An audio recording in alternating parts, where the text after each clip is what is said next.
السلام علیکم۔ ویڈیو شروع کرنے سے پہلے میری آپ لوگوں سے گزارش ہے کہ جنت کے پتے یوٹیوب چینل کو سبسکرائب کریں اور بیل آئیکن کو پریس کریں تاکہ میری ہر آنے والی ویڈیو کی نوٹیفیکیشن آپ کو مل سکے۔ بسم اللہ الرحمن الرحیم۔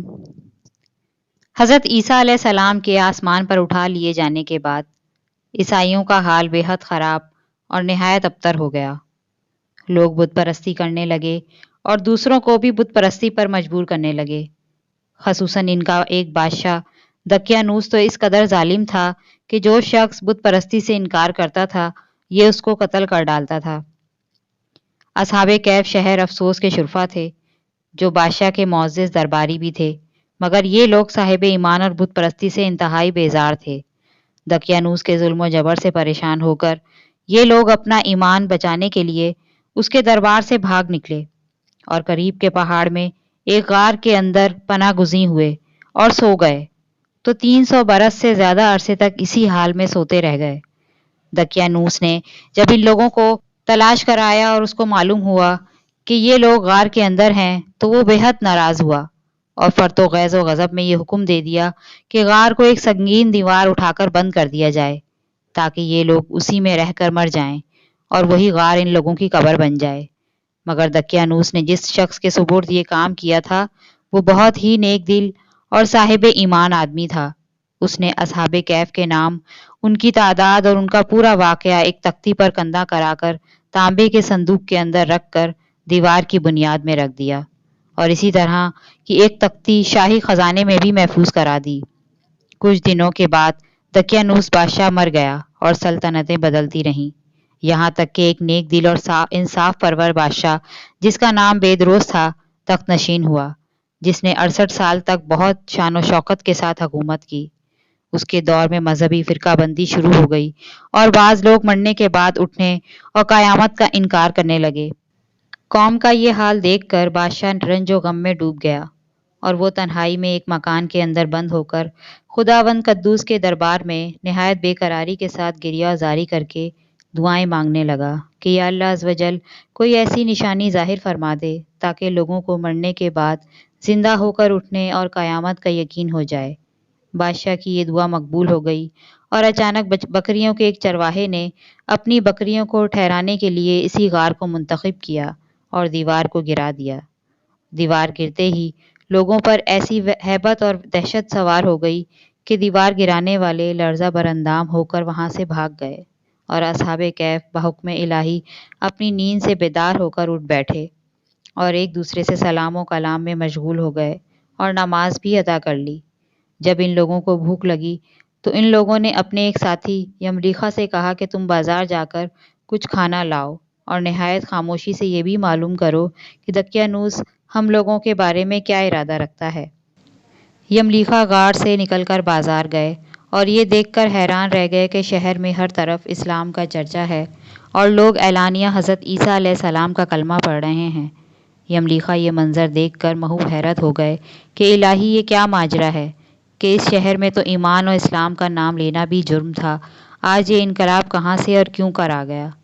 پھر ایک نان بائی کی دکان پر کھانا لینے گئے اور دقیانوسی زمانے کا روپیہ دکاندار کو دیا جس کا چلنا بند ہو چکا تھا، بلکہ کوئی سکے کا دیکھنے والا بھی باقی نہیں رہ گیا تھا۔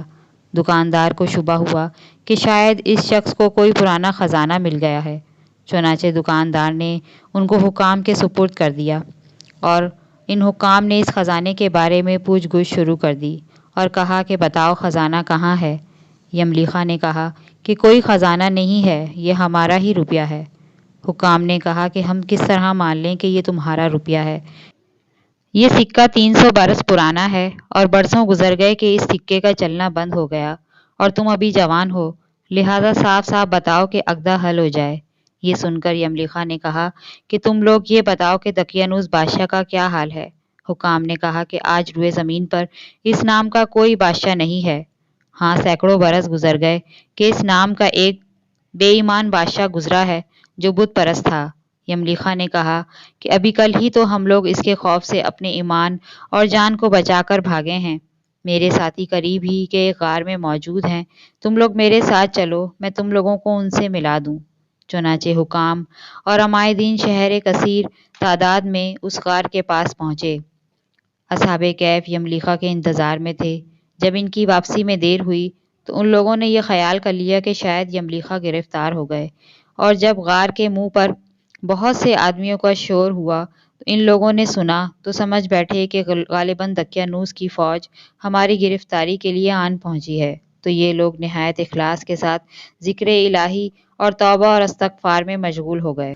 حکام نے غار پر پہنچ کر تانبے کا صندوق برآمد کیا اور اس کے اندر سے تختی نکال کر پڑھا تو اس تختی پر اصحاب کہف کا نام لکھا تھا، اور یہ بھی تحریر تھا کہ یہ مومنوں کی جماعت اپنے دین کی حفاظت کے لیے دقیانوس بادشاہ کے خوف سے اس غار میں پناہ گزین ہوئی ہے۔ تو دقیانوس نے خبر پا کر ایک دیوار سے ان لوگوں کو غار میں بند کر دیا ہے۔ ہم یہ حال اس لیے لکھتے ہیں کہ جب کبھی بھی یہ غار کھلے تو لوگ اصحاب کہف کے حال پر مطلع ہو جائیں۔ حکام تختی کی عبارت پڑھ کر حیران رہ گئے، اور ان لوگوں نے اپنے بادشاہ بیدروس کو اس واقعے کی اطلاع دی۔ فوراً ہی بیدروس بادشاہ اپنے امراء اور عمائدین شہر کو ساتھ لے کر غار کے پاس پہنچا تو اصحاب کہف نے غار سے نکل کر بادشاہ سے معانقہ کیا اور اپنی سرگزشت بیان کی۔ بیدروس بادشاہ سجدے میں گر کر خداوند قدوس کا شکر ادا کرنے لگا کہ میری دعا قبول ہو گئی، اور اللہ تعالیٰ نے ایسی نشانی ظاہر کر دی جس سے موت کے بعد زندہ ہو کر اٹھنے کا ہر شخص کو یقین ہو گیا۔ اصحاب کہف بادشاہ کو دعائیں دینے لگے کہ اللہ تعالیٰ تیری بادشاہی کی اس حفاظت فرمائے، اب ہم تمہیں اللہ کے سپرد کرتے ہیں۔ پھر اصحاب کہف نے السلام علیکم کہا اور غار کے اندر چلے گئے اور سو گئے، اور اسی حالت میں اللہ تعالیٰ نے ان لوگوں کو وفات دے دی۔ بادشاہ بیدروس نے سال کی لکڑی کا صندوق بنوا کر اصحاب کہف کی مقدس لاشوں کو اس میں رکھوا دیا، اور اللہ تعالیٰ نے اصحاب کہف کا ایسا رعب لوگوں کے دلوں میں پیدا کر دیا کہ کسی کی یہ مجال نہیں کہ غار کے منہ تک جا سکیں۔ اس طرح اصحاب کہف کی لاشوں کی حفاظت کا اللہ تعالیٰ نے سامان کر دیا۔ پھر بیدروس بادشاہ نے غار کے منہ پر ایک مسجد بنوا دی اور سالانہ ایک دن مقرر کر دیا کہ تمام شہر والے اس دن عید کی طرح زیارت کے لیے آیا کریں۔